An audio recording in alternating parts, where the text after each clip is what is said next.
ஹே, என்ன பண்ணிட்டு இருக்க? ஐப்ரோ த்ரெட்னிங் பண்ணிட்டு இருக்கேன்ப்பா. அஸ்தோக்ஃபிருல்லா, புருவ முடி அகற்றுறது ஹராம்னு உனக்கு தெரியாதா? ஹராம் தான் தெரியும், ஆனா என்ன பண்றது? முடியெல்லாம் எக்கச்சக்கமா வளர்ந்துருது, பார்க்கவே அசிங்கமா இருக்கு. ஐப்ரோ பண்ணாதான் முகமே பார்க்க நல்லா இருக்கு. அழகுக்காக தானப்பா பண்றேன். நவுது பில்லாஹி மின்ஹா. ஹராம்னு தெரிஞ்சே பண்றேன்னு சொல்றியே, உனக்கு கொஞ்சம் கூட அல்லாஹ் மேல பயமே இல்லையா? இங்க பாரு, புருவம் முடி அகற்றுறது இஸ்லாத்துல தடை செய்யப்பட்ட ஒன்று. அதை எந்த காரணத்துக்காகவும் பண்ணக்கூடாது, ஹராம். அதை எந்த காரணத்துக்காகவும் நியாயப்படுத்தவும் கூடாது. நீ என்னடானா அழகுக்காக பண்றேன்னு சொல்ற?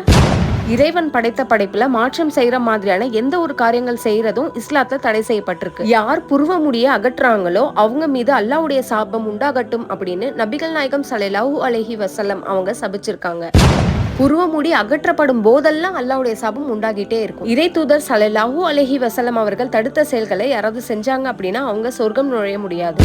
புருவ முடியை அகற்றும் பெண்களே, அல்லாஹ்வுக்கு பயப்படுங்க, திருந்துங்க.